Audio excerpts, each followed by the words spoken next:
Então hoje a gente vai continuar e aí o assunto vai ser motores de combustão interna. Então a gente vai classificar primeiros motores. Primeiro a gente tem a combustão externa, então essa combustão ocorre do lado de fora, então por isso que é externo. Então acontece com o fluido intermediário, que esse fluido intermediário é o que é o gerador de trabalho mecânico, tá? Então um exemplo é o motor a vapor, certo? Então você tem o movimento da roda que vai girar e vai fazer com que esse fluido ele entre em contato com o ambiente e passe para esse reservatório onde ele entra em combustão. Então você tem a eliminação dos gases, assim como a eliminação do ar quente, ou no caso seria do vapor, né? Da água vaporizada.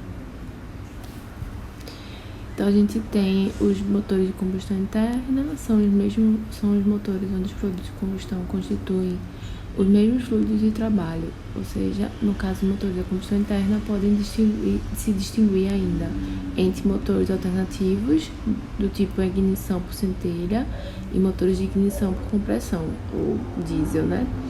E motores axiais, que no caso seriam as turbinas de avião e a gás, certo?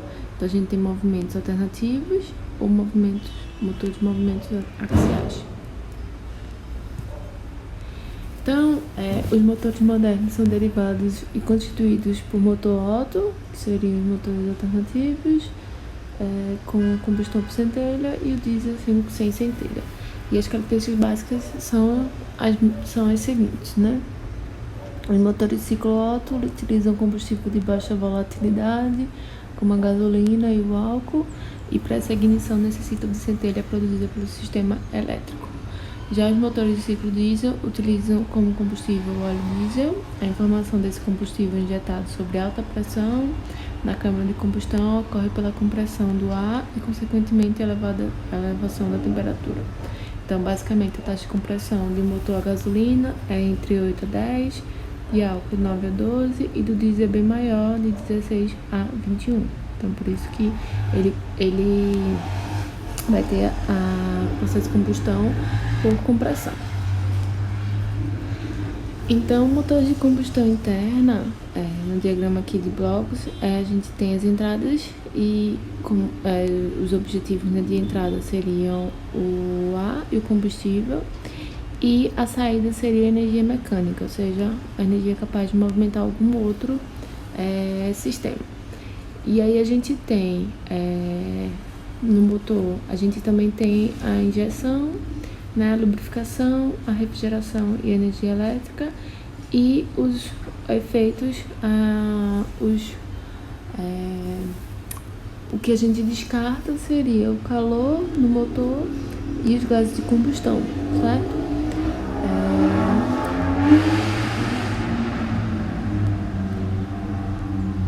Então, nesse diagrama a gente tem a entrada como é combustível. Então, no diagrama de blocos a gente tem as entradas e saídas, né? Então, o ar combustível é a entrada, o aporte e sistema de auxiliares necessários para o funcionamento são o sistema de lubrificação, geração e energia elétrica. No interior a gente tem a distribuição e os mecanismos pistão, meia e manivela. E os produtos de saída teríamos a energia mecânica, que é utilizável, e os resíduos ou produtos que são ineficientes, a gente não reutiliza, como os gases de combustão e o calor cedido ao meio, ou seja, o calor que está lá no motor. A gente tem a classificação desses motores de combustão interna. Então a gente tem por ignição por faísca e ignição por compressão. Então a ignição por faísca a gente pode ser combustível líquido, que pode ser gasolina, então ele pode ser um motor de 4 ou 2 tempos, e pode ter uma mistura rica ou pobre. A gente tem um combustível gasoso, que pode ser gás de digestor, gás natural, propano, LGP, que aí pode ser de 4 tempos, 2 tempos, e também a mistura pode ser rica ou pobre. E a ignição por compressão, a gente tem combustível líquido, que pode ser o diesel, querosene e nafta, ou combustível dual, que é uma mistura entre óleo e gás. E no caso dos motores de 2 tempos, é adicionado óleo junto à gasolina para também cumprir o papel de lubrificação. Então, a gente tem, os motores podem ser classificados, né, quanto à propriedade do gás na admissão, quanto ao tipo de ignição, quanto ao movimento dos pistões, quanto ao ciclo de trabalho, quanto ao número de cilindros, quanto à disposição desses cilindros e quanto à utilização. Ou seja, existem diversos tipos de motores. Então, a gente pode primeiro ver quanto à propriedade do gás na admissão. Então, se é ar, no caso a gente trabalha com motores a diesel, ou mistura de ar e combustível, que seria os motores Otto. Então, no diesel só tem ar na admissão, porque se usa injeção direta a altíssima pressão para ajudar na explosão por compressão. No Otto, hoje em dia, já se usa nos motores mais modernos, injeção direta também. E aqui a gente tem o motor diesel, alguns exemplos industriais. Então, a gente tem nesse GIF, né, o combustível entrando, sendo comprimido a alta compressão, né, a alta taxa de compressão e a eliminação desses gases. E a gente tem aqui um exemplo de um motor diesel marinho, que é com a sua maior complexidade, então ele é bem maior, bem mais pesado, uma baixa rotação, né, mas um alto torque. E aqui um exemplo da figura. Então a gente pode ver as pessoas ali no segundo andar, o tamanho desse motor a diesel naval. Temos o motor Otto, que pode ser para caminhão, ou por exemplo para um acionamento de motor a gasolina, uma bomba com acionamento de motor a gasolina. Então a gente pode ter vários tamanhos também. E aqui a gente tem um Otto marinho de 2 tempos, onde a gente também vai ter baixa rotação, mas alto torque. E a gente pode classificar enquanto ignição, então por centelha ou por compressão. Então por centelha seria ICE e compressão ICO, certo? Então por centelha motor alto, compressão motor diesel. Então a gente pode, em relação ao movimento dos pistões, então movimento alternado, então ele vai para cima e para baixo. Então pode ser o Otto ou o diesel. Rotativo, então pode ser o Wankel ou quase turbine. E aí a gente tem a movimentação do alternativo, né? Então a gente primeiro tem a expiração, depois a compressão, a explosão e a exaustão desses gases. E o movimento desses pistões é subindo, descendo, subindo, descendo. Já o movimento alternativo, Boker, que é diferente, pode ter uma explosão ou 2 explosões ao mesmo tempo. Então, eles também são alternativos porque eles vão de um lado para o outro. E em 2 explosões ele vai de cima para baixo ou do lado para o outro, né? Então a diferença é que você tem 4 cilindros ao invés de ter 2. E o movimento rotativo, o Wankel ou quase turbine. Então a gente tem esse movimento Wankel, que é esse giro, né? Onde a gente vai ter as etapas de compressão, ignição, explosão e retirada dos gases. Então a gente tem como sempre com 2 câmaras sendo utilizadas, e o quase turbine a gente tem 3 câmaras sendo utilizadas e às vezes a gente tem 2. Já o radial, esse movimento assim de formato de estrela. Então, motor de combustão interna, em relação ao ciclo, então pode ser de 2 tempos. Então, no primeiro tempo a gente tem a compressão da mistura com ignição e a combustão. No segundo tempo a gente vai ter a expansão desses cilindros e exaustão dos gases queimados. Se for 4 tempos, então no primeiro tempo a admissão, segundo tempo compressão, terceiro tempo ignição e quarto tempo a exaustão por eliminação.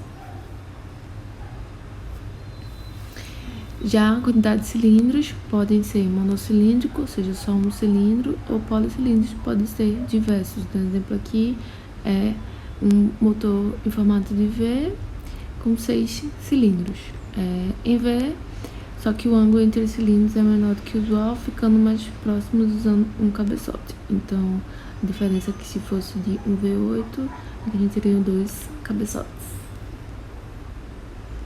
Então, a gente tem aqui em relação aos motores em linhas opostos, que são os boxers.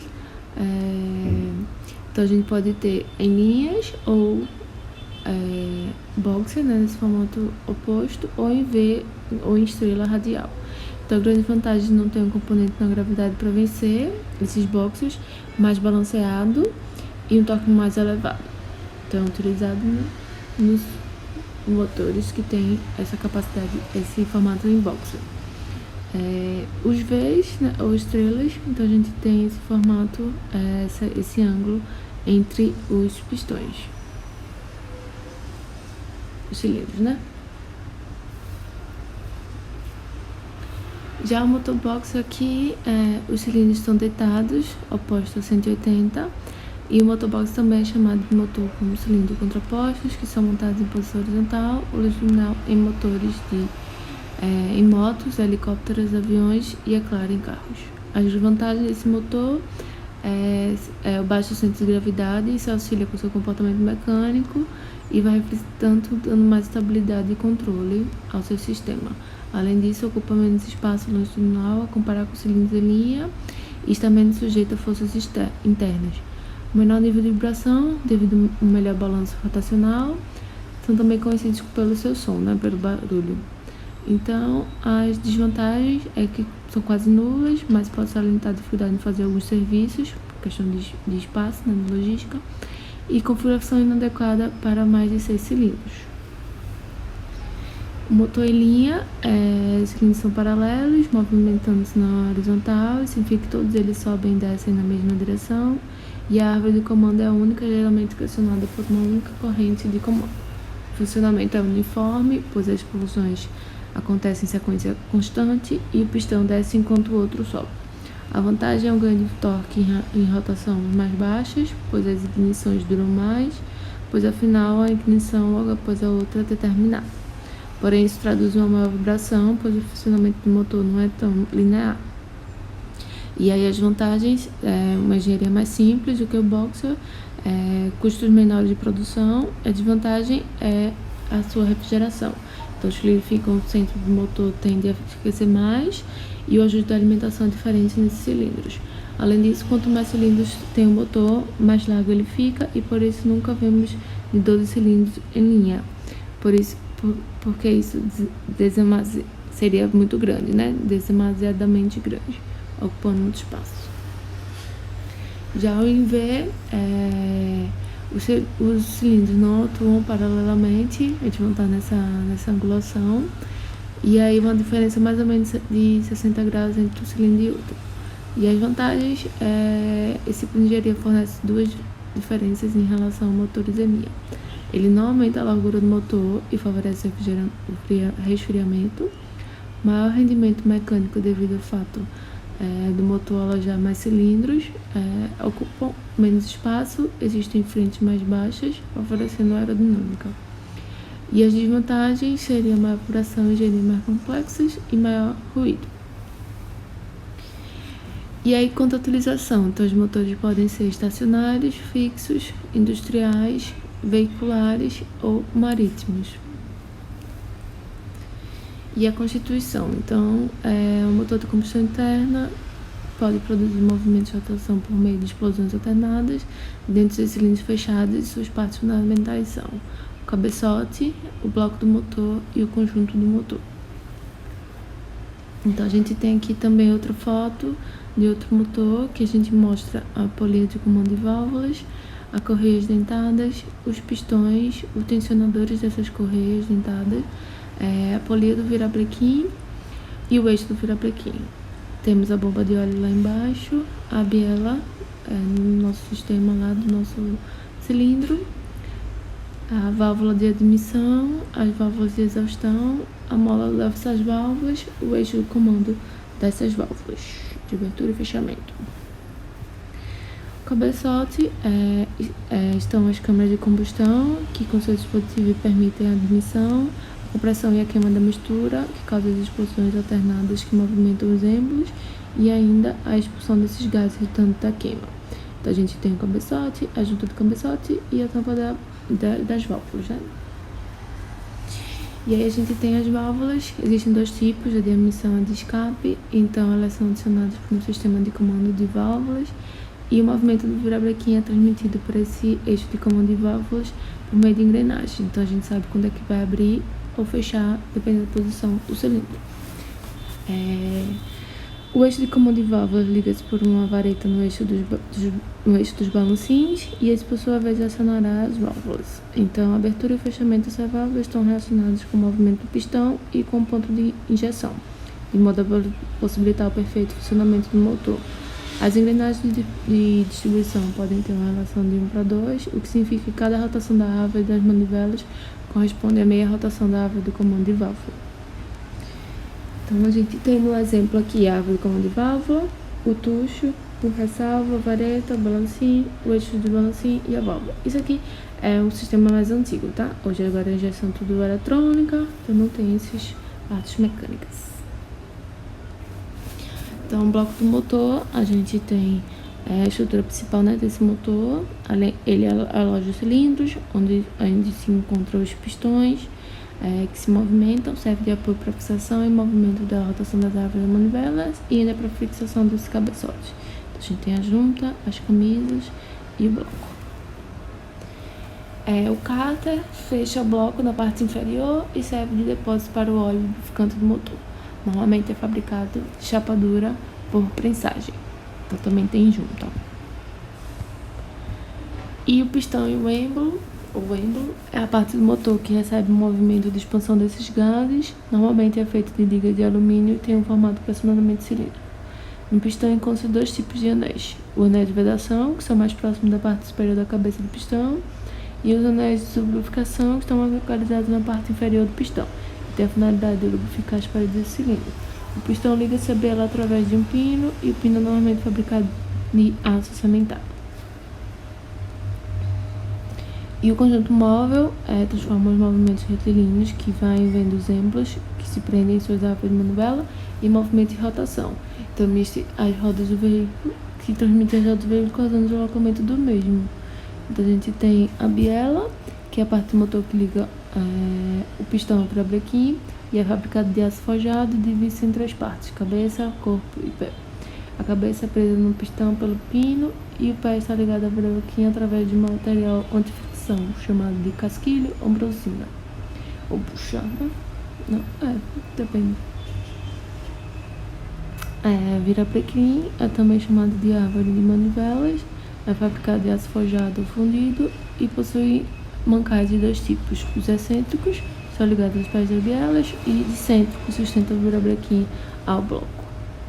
Então a gente tem nessa parte o mancal excêntrico, o virabrequim, o mancal de centro e o volante, que ajuda a balancear, né? É constituído por uma massa de ferro fundido e é fixado no virabrequim. Acumula a energia cinética, proporcionando a velocidade angular uniforme ao eixo de transmissão do motor. O volante absorve a energia durante o tempo útil de cada pistão, ou seja, expansão devido à explosão, e liberando nos outros tempos cilindro, quando cada pistão não está mais no tempo de potência, ocorrendo com isso para reduzir efeitos de variação do tempo do motor. E as partes complementares dos sistemas auxiliares, o sistema de alimentação de combustível. Então a gente tem o combustível entrando na bomba, passa pelo filtro, vai para a flauta, é injetado pelos bicos injetores, e é retornado, passa pelo regulador de pressão. Tipos de injeção. Então a gente tem a relação à câmara de combustão. Os motores dividem em dois tipos: injeção direta, que é o combustível injetado diretamente na câmara de combustão. A pressão é altíssima para vencer a pressão da câmara de combustão. Com isso, o combustível já entra muito bem pulverizado. Melhora a qualidade de combustão e eficiência, mais potência, menos consumo. A injeção direta: durante o curso de compressão, o ar penetra em movimentos rotativos da câmara de turbulência, onde se dá a queima da maior parte do combustível injetado no final do curso de compressão. a pressão dos gases de combustão aumenta aos poucos. Então, tem um sistema com a bomba mais barata, bicos mais baratos, vedação, todo sistema mais barato. A gente tem o sistema de alimentação de ar, que a gente tem para filtro, o coletor de admissão e a válvula de admissão, e a gente tem o cilindro, e aí quando existem, depois da combustão e eliminação desses gases, esse vapor, esse gás passa pela válvula de descarga, vai pelo coletor de descarga e o abafador, e assim ser eliminado no escape. Sistema de arrefecimento dos motores, então você tem a galeria do cabeçote, a galeria do bloco, a válvula termostática, bomba de água, ventoinha, válvula de radiador, tanque de expansão, radiador, o cooler de óleo do motor, mangueira de aquecedor, aquecedor de habitáculo e ventilador do aquecedor.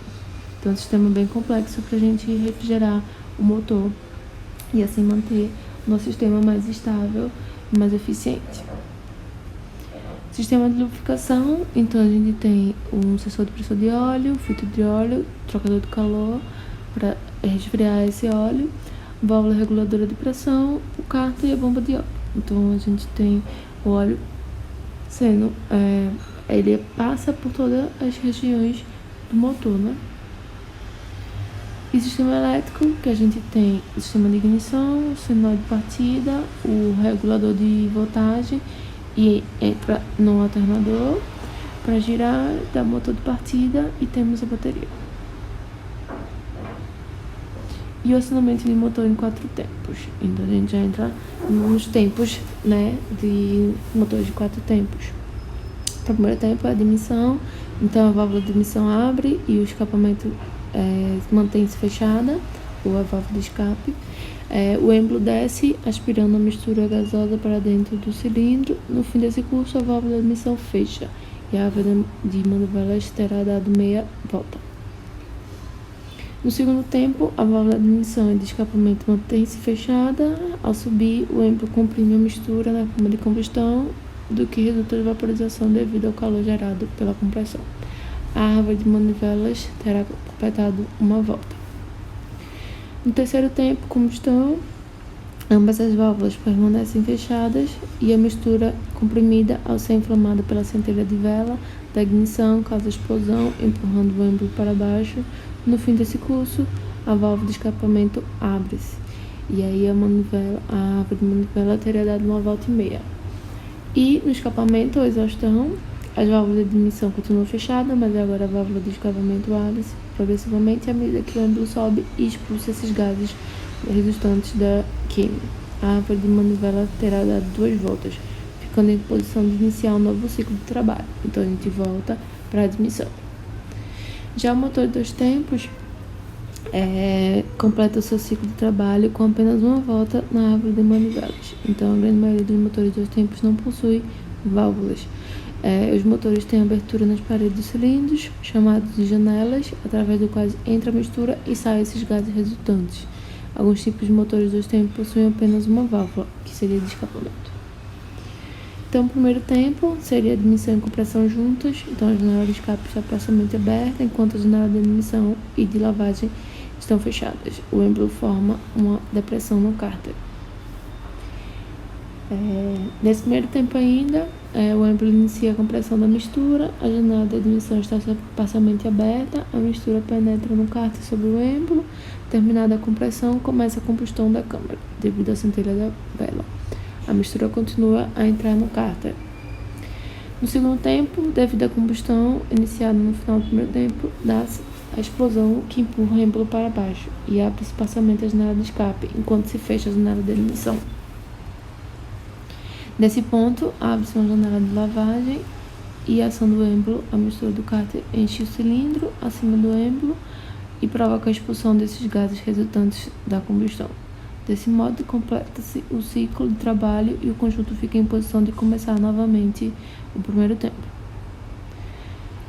Então, próxima semana a gente vai ver a parte dos cálculos, né, de torque, pressão, potência e alguns parâmetros do cilindro. E a gente vai ver, junto com a parte do sistema de refrigeração, a parte de conta também, da gente quantificar o sistema de refrigeração.